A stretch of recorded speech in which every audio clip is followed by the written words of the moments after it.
Pipeline નાખતી વેળાએ કેનાલમાં ગાબડું પડ્યું છે, જેથી સિંચાઈ વિભાગ દ્વારા તાત્કાલિક કેનાલમાં છોડવામાં આવતું સિંચાઈનું પાણી બંધ કરવાની ફરજ પડી છે। ખેડૂત અગ્રણી અને કોંગ્રેસ નેતા દર્શન નાયકે સિંચાઈ વિભાગને લેખિતમાં ફરિયાદ કરી છે।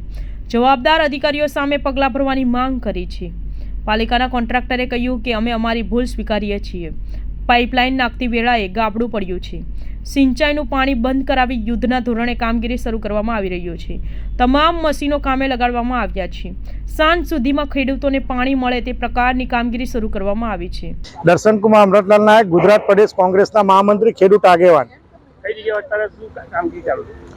હજીરાના સરોલી ગામ ખાતે હજીરા કેનાલ માટે જે રીતને કોન્ટ્રાક્ટરની બેદરકારીને કારણે ગાબડું પાડવામાં આવ્યું છે, લગભગ ઘણા દિવસ પછી રોટેશનની શરૂઆત થયા પછી હંમેશા વિસ્તારમાં પાણીના તેલ વિસ્તારમાં પાણીની સમસ્યા ઉદ્ભવી રહી છે।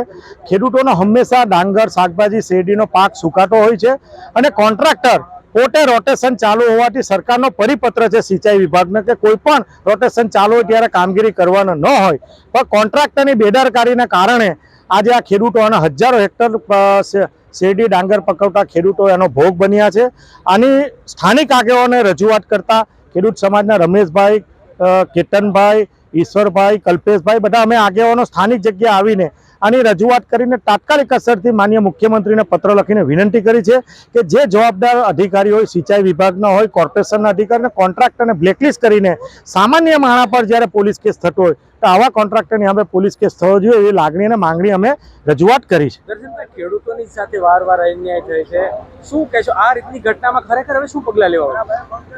જે પ્રકારે તમે માંડવી હોય, સરભણ હોય કે અન્ય જગ્યાએ જ્યારે નહેરો તૂટવાના બનાવ બને છે એનો ભોગ કોઈ બનતો હોય તો ખેતી કરતા આ નહેર પર આધારિત ખેડૂતો બનતા રહ્યા છે અને આના કારણે આવા કોન્ટ્રાક્ટરો સરકારી કામ કરતા હોવાથી એ પોતે જ કાયદો અને કોઈ પણ જાતની વ્યવસ્થા, કોઈ પણ જાતનું પરિપત્ર કે કોઈ પણ એનો અભ્યાસ કર્યા વિના પોતે કાયદો હાથમાં લઈને આ પ્રકારના કામ કરતા હોય છે, કારણ કે પોતે સરકારી કોન્ટ્રાક્ટર છે અને એનો કોઈ ભોગ બનતા હોય અને સરકારના નીતિ નિયમનો ભંગ આ કોન્ટ્રાક્ટરો વારંવાર કરે છે અને એનો ભોગ કોઈ બનતો હોય તો ખેડૂતો બનતા હોય છે અને સરકાર અને તંત્ર પણ એને બચાવવા માટે હંમેશા તત્પર હોય છે અને એના કારણે આજે લોકોને સાથે રાખીને વિનંતી કરી છે કે આવા કોન્ટ્રાક્ટરોને બ્લેકલિસ્ટ કરવા જોઈએ અને પોલીસ ફરિયાદ દાખલ થવી જોઈએ એવી માંગણી અમે કરી છે।